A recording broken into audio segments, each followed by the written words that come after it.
ಹೋಯ್ತು, ನ್ಯಾಯ ಕೂಡ ಬರ್ತಾ ಇದೆ. ಎಲ್ಲಾರ ಕೈಯಲ್ಲಿ ಸೌಜನ್ಯ ಫೋಟೋ ಇದೆ. ಸೌಜನ್ಯ ಅಂದ್ರೆ ಫ್ಲವರ್ ಅಲ್ಲ, ಫೈರ್. ಸೌಜನ್ಯ ಫೈರ್ 2012 ತಾರೀಕು 10ನೇ ತಿಂಗಳಕ್ಕೆ ಉರಿಯಕ್ಕೆ ಶುರು ಆಯ್ತು. ಇನ್ನ ಅದು ಆರಿಲ್ಲ, ಫೈರ್ ಉರಿಯುತ್ತೆ. ಅವ್ರನ್ನ ಆ ಫೈರ್ಗೆ ಯಾರು ಕಾರಣಗಾರರು ಅವ್ರನ್ನ ಸುಡೋವರೆಗೆ ಆ ಫೈರ್ ಉರಿಯುತ್ತೆ. ಇವತ್ತು ದಿವಸ ನಾವು ಇಲ್ಲಿ ಸೇರಿರೋದು ವೇದವಲ್ಲಿಯಿಂದ ಹಿಡಿದು 1979 ವೇದವಲ್ಲಿ, 1983 ಪದ್ಮಲತಾ, 2003 ಅನನ್ಯ ಭಟ್, 2012 ಸೌಜನ್ಯ ಲಕ್ಷ್ಮಿ. ಈ ತರ ಸುಮಾರು ಮಹಿಳೆಯರಿಗೆ ಅನ್ಯಾಯ ಆಗಿದೆ. ನ್ಯಾಯ ಕೇಳಿ ಹೋರಾಟಕ್ಕೆ ಬಂದಿದ್ವಿ. ಈ ಪರಿಸ್ಥಿತಿ ಯಾಕೆ ಬಂತು? ನಮ್ಮ ವ್ಯವಸ್ಥೆ ಸರಿಯಾಗಿದ್ದಿದ್ರೆ ಈ ಪರಿಸ್ಥಿತಿ ಬರ್ತಿರ್ಲಿಲ್ಲ. ಈ ಪದ್ಮಲತಾ ಕೊಲೆ ಬಗ್ಗೆ ಎಲ್ಲರಿಗೂ ಗೊತ್ತಾಗಿದೆ.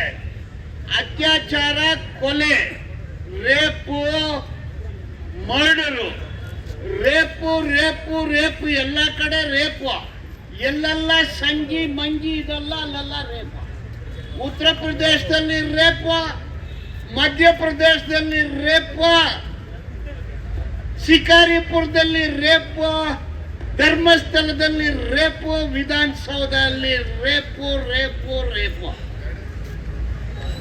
ಶಾಸಕರು ರೇಪು, ಸಚಿವರು ರೇಪು, ಮಾಜಿ ಮುಖ್ಯಮಂತ್ರಿ ರೇಪು, ಪೊಲೀಸ್ ಆಫೀಸರ್ಗಳು ರೇಪು ರೇಪು ರೇಪು ರೇಪು. ಕರ್ನಾಟಕನೇ ರೇಪು. ರೇಪ್ ಅಂದ್ರೆ ರೇಪು. ಯಾಕಂದ್ರೆ ಫೈರ್ ಕಡಿಮೆ ಆಗಿದೆ, ಅದರಿಂದ ರೇಪು. ಈ ಬೇಡ ಅಂದ್ರೆ ಇವತ್ತು ನಾವು ಹೋರಾಟಕ್ಕೆ ಬಂದಿದ್ದೀವಿ. ಈಗ ಅವ್ರು ಏನ್ ಮಾಡ್ತಾರೆ ಅಂದ್ರೆ, ಇದು ಒಂದೊಂದಾಗಿ ಹೋಗೋಣ. ನಮ್ಮ ಪದ್ಮಲತಾ ಬ್ರಾಹ್ಮಣ ಹುಡುಗಿ. ನಾನು ಜಾಸ್ತಿ ನಂಬೋದಿಲ್ಲ, ನಮ್ಮ ದೇಶದಲ್ಲಿ ಹಂಗೆ ಬಂದ್ಬಿಟ್ಟಿದೆ. ಪದ್ಮಲತಾ ತಂದೆ ದೇವಾನಂದ, ಕಾಮ್ರೇಡ್ಗೆ ಸಂಗಾತಿ, CPMನವರು, ಮಾರ್ಕ್ಸಿಸ್ಟ್ ಪಾರ್ಟಿನವರು, ಕಮ್ಯುನಿಸ್ಟ್, ಮಾರ್ಕ್ಸಿಸ್ಟ್,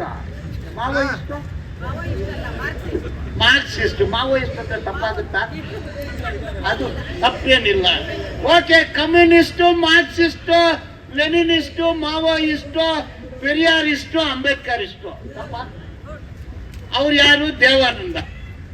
ದೇವಾನಂದ ಏನ್ ಮಾಡಿದ ಅಂದ್ರೆ, ಒಂದು ನಾಮಿನೇಷನ್ ಆಗ್ದ. ಎಲ್ಲಿ? ಧರ್ಮಸ್ಥಳದಲ್ಲಿ ಒಂದು ನಾಮಿನೇಷನ್. ಏನಕ್ಕೆ? ಪಂಚಾಯತಿ ಚುನಾವಣೆಗೆ ನಾಮಿನೇಷನ್ ಆಗ್ದ. ಅಲ್ಲಿರೋ ಒಂದು ABCD ಹೆಸರು ಹೇಳ್ಬಾರ್ದು. A ಅಂತ ಹೇಳ್ಬಾರ್ದು, B ಅಂತ ಹೇಳ್ಬೋದು, CDEF.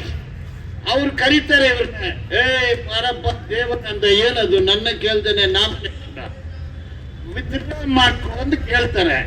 ಅವ್ರು ಇಲ್ಲ ಸ್ವಾಮಿ, ನಾನು ವಿತ್ಡ್ರಾ ಮಾಡಕ್ಕಾಗಲ್ಲ, ನಮ್ಮ ಪಕ್ಷದವರು ಬೆಂಗಳೂರಲ್ಲಿದ್ದಾರೆ, ಅವರು ನಾಮಿನೇಷನ್ ಹಾಕಕ್ಕೆ ಹೇಳಿದ್ರು, ನಾನು ವಿತ್ಡ್ರಾ ಮಾಡಕ್ ಆಗೋದಿಲ್ಲ ಅಂತ ಹೇಳ್ತಾರೆ.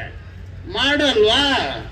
ಮಾರನೇ ದಿನ 4 ಗಂಟೆಗೆ ಕಾಲೇಜಿಗೆ ಹೋಗಿರೋ ಹುಡುಗಿ ಪದ್ಮಲತಾ ವಾಪಸ್ ಬರೋದಿಲ್ಲ. ಮತ್ತೆ ಹೋಗಿ ದೂರು ಕೊಡ್ತಾರೆ ದೇವಾನಂದ, ನನ್ನ ಮಗಳು ವಾಪಸ್ ಬಂದಿಲ್ಲ ಅಂದು. ಹೋಗಯ್ಯ ಬರ್ತಾರೆ ಅಂತಾರೆ. ಆವಾಗ ಬೆಳ್ತಂಗಡಿ ಪೊಲೀಸು, ಇವಾಗ ಧರ್ಮಸ್ಥಳ ಪೊಲೀಸರು ಹಂಗೆ ಹೇಳ್ತಾರೆ. ಅವ್ರು ಬಂದು ಮತ್ತೆ ಬರ್ತಾರೆ, ಬರೋದಿಲ್ಲ. ಮತ್ತೆ ಅವ್ರಿಗೆ ಮೆಸೇಜ್ ಬರುತ್ತೆ.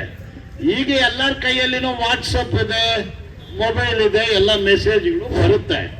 ಆವಾಗ ಪರ್ಸನಲ್ ಇನ್ಫಾರ್ಮೇಶನ್, ನೋಡಪ್ಪ ನಿನ್ನ ಮಗಳು 1 ಗಂಟೆಯಲ್ಲಿ ವಾಪಸ್ ಬರ್ತಾನೆ, ಆದ್ರೆ ನೀವು ವಾಪಸ್ ತಗೊಳ್ಳಿ ಅಂದ್ ಕೇಳ್ತಾರೆ. ಅವ್ರು ವಾಪಸ್ ತಗೊಳ್ಳೋದಿಲ್ಲ.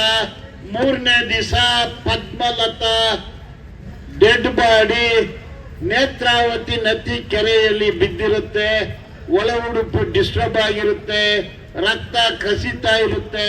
ಪೋಸ್ಟ್ ಮಾರ್ಟಮ್ ಮಾಡಿರೋ ಡಾಕ್ಟ್ರು ಇದು ರೇಪ್ ಮರ್ಡರು ಅಂತಾರೆ. ಅದು ರೇಪ್ ಮರ್ಡರು ನಡೆದಿರೋ ಸ್ಥಳ ಧರ್ಮಸ್ಥಳ. ಪೊಲೀಸರಿಗೆ ದೂರ ಹೋಗುತ್ತೆ, ಪೋಸ್ಟ್ ಮಾರ್ಟಮ್ ರಿಪೋರ್ಟ್ ಆಗುತ್ತೆ. ಜಗನ್ನಾಥ್ ರೈ ಅನ್ನೋ ಒಂದು ಇನ್ಸ್ಪೆಕ್ಟರ್, ಒಳ್ಳೆ ಮನುಷ್ಯ, ತನಿಖೆ ಅಧಿಕಾರಿಯಾಗಿ CID ಅಲ್ಲಿಗೆ ಹೋಗ್ತಾರೆ, ವಿಚಾರಣೆ ಮಾಡ್ತಾರೆ, ನಾಳೆ ಬಂಧಿಸ್ತಾರೆ ಅನ್ನೋ ಗೊತ್ತಾದ ತಕ್ಷಣ ಜಗನ್ನಾಥ್ ರೈಯನ್ನ ಟ್ರಾನ್ಸ್ಫರ್ ಮಾಡಿಬಿಟ್ಟು ಮಹಾದೇವ ಸ್ವಾಮಿ, ಮಂಜುನಾಥ ಸ್ವಾಮಿ ಅನ್ನೋ ಒಂದು DSPಗೆ ಕೊಡ್ತಾರೆ. ಅವರು C ರಿಪೋರ್ಟ್ ಹಾಕ್ತಾರೆ. C ರಿಪೋರ್ಟ್ ಅಂದ್ರೆ ಮುಗ್ದೋಯ್ತು ಒಂದು. ಇವತ್ತುವರೆಗೆ C ರಿಪೋರ್ಟ್ ಸುಮಾರು ಹೋರಾಟಗಳಾಯ್ತು. C ರಿಪೋರ್ಟ್ ತದನಂತರ ಅಲ್ಲಿ ತನಿಖೆ ಚೆನ್ನಾಗಿ ನಡೆದಿದ್ರೆ ಅನನ್ಯ ಭಟ್ಟು ಯಾರಂದ್ರೆ ಅವಳು ಬ್ರಾಹ್ಮಣ ಹುಡುಗಿನೇ. ಆ ಅಮ್ಮನಿಗೂ ಅವ್ರಿಗೆ ಏನು ಸಂಬಂಧ ಅಲ್ಲ. ಅವರು ಫಸ್ಟ್ ಇಯರ್ MBBS ಸ್ಟೂಡೆಂಟ್. ಎಲ್ಲಿ? ಮಣಿಪಾಲ್ ಅಲ್ಲಿ ಫಸ್ಟ್ ಇಯರ್ MBBS ಸ್ಟೂಡೆಂಟ್. ಅಲ್ಲೇ ದೇವಸ್ಥಾನದಲ್ಲಿ ಬೇಡ್ಕೊಂಡ್ರೆ ಒಳ್ಳೆ ಮಾರ್ಕ್ ಬರುತ್ತೆ ಅಂತ ಇರ್ಬೋದು. ಪೂಜೆ ಮಾಡ್ಕೊಳ್ಳಕ್ಕೆ ಹೋಗ್ತಾಳೆ. ತಪ್ಪೇನಿದೆ, ಪೂಜೆ ಮಾಡಿದ್ರೆ ಮಾರ್ಕ್ ಜಾಸ್ತಿ ಬರ್ಬೋದು, ನಮ್ಗೇನು ಗೊತ್ತು, ಅವ್ರ ನಂಬಿಕೆ ಅದು. ಅಲ್ಲಿ ಹೋದ್ರೆ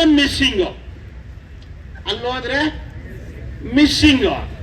ಅವ್ರ ಫ್ರೆಂಡ್ ಫೋನ್ ಮಾಡಿ ಹೇಳ್ತಾರೆ ನಿನ್ ಮಗಳು ಕಾಣೆ ಆಗಿದ್ದಾಳೆ ಎಂದು. ಅವ್ರ ತಾಯಿ ಸುಜಾತ ಭಟ್ಟು, ಆಯಮ್ಮನೂ ಬ್ರಾಹ್ಮಣೆ. ಆಯಮ್ಮ ಅಲ್ಲಿಂದ ಓಡ್ ಬರ್ತಾಳೆ. ಅವ್ರು ಏನು ಗೃಹಿಣಿ ಅಲ್ಲ, CBI central bureau of investigation ನಲ್ಲಿ ಆಯಮ್ಮ ಸ್ಟೆನೋಗ್ರಾಫರ್. ಅಲ್ಲಿ ಹೋಗಿ ಆವಾಗ ಬೆಳ್ತಂಗಡಿ ಪೊಲೀಸ್ ಸ್ಟೇಷನ್ ಅಲ್ಲಿ ಹೋಗಿ ನನ್ನ ಮಗಳು ಕಾಣೆ ಆಗಿದ್ದಾಳೆ ಅಂದ್ರೆ ಅಲ್ಲಿರೋ ಹೆಡ್ ಕಾನ್ಸ್ಟೇಬಲ್ ಹೇಳ್ತಾನೆ, ಅವಳು ಯಾವನ ಜೊತೆನೆಲ್ಲ ಓಡಿರ್ತಾಳೆ, ಹೋಗಿ ಹುಡ್ಕಮ್ಮ ಅಂತಾನೆ. ಆ ಟೆಂಪಲ್ ಅಥಾರಿಟಿ ಹತ್ರ ಹೋಗಿ ಕೇಳ್ತಾರೆ, ಅವ್ರ ಹೆಸರು ಕೇಳ್ಬೇಡ, ಹೇಳಿದ್ರೆ ನನಗೆ ತೊಂದರೆ ಆಗುತ್ತೆ, ABC DEFGH ಹತ್ರ ಹೋಗಿ ಕೇಳ್ತಾರೆ. ಅವರು ಹೇಳ್ತಾರೆ ನಿನ್ ಮಗಳು ಯಾರ ಜೊತೆನೆಲ್ಲ ಓಡೋಗಿರ್ತಾಳ, ಹೋಗಿ ಹುಡುಕಮ್ಮ ಅಂದ. ಏನು ಟಚಿಂಗು ABCDಗೂ ಇನ್ಸ್ಪೆಕ್ಟರ್ಗೂ ಟಚಿಂಗು. ಅದು ಗುಡ್ ಟಚಿಂಗ, ಬ್ಯಾಡ್ ಟಚಿಂಗ, ಏನ್ ಟಚಿಂಗ್ ಅಂತ ನಿಮ್ಗೆ ಬಿಟ್ಬಿಡ್ತೀನಿ. ಆದ್ರೆ ಟಚಿಂಗು ಅವರು ಇದೇ ಹೇಳ್ತಾರೆ, ಇವರು ಅದೇ ಹೇಳ್ತಾರೆ. ಆ ಅಮ್ಮ ಅಲ್ಲಿಗೆ ನಿಲ್ಲೋದಿಲ್ಲ. ಆ ಅಮ್ಮ ಮತ್ತೆ ಪೊಲೀಸ್ ಸ್ಟೇಷನ್ ಹೋದ್ರೆ ಕೈ ಮುರಿದು, ಕಾಲು ಮುರಿದು, ಒಡೆದು ಆಸ್ಪತ್ರೆಯಲ್ಲಿ ಹಾಕಿದ್ದಾರೆ. ಈಗ ಆಯಮ್ಮ ಅಲ್ಲಿ ಅಳ್ತಾ ಇದ್ದಾಳೆ. ಶವ ಸಿಕ್ಕಿದ್ರೆ, ಸ್ಕೆಲೆಟನ್ಸ್ ಮೂಳೆಗಿಳೆ ಸಿಕ್ಕಿದ್ರೆ ಒಂದು ಪೂಜೆ ಮಾಡಿದ್ರೆ ಆ ಅಮ್ಮಂದು ಆತ್ಮ ಶಾಂತಿ ಆಗುತ್ತೆ ಎಂದು ಓಡಾಡ್ತಾ ಇದ್ದಾಳೆ. ಆ ಅಮ್ಮ ಮಾತಾಡಬಾರ್ದೆಂದು ಕೇಸ್ ಆಗ್ಬಿಟ್ಟಿದ್ದಾರೆ. ಅದು ನನ್ನ ಕೇಳಿದ್ರೆ ಯಾಕೆ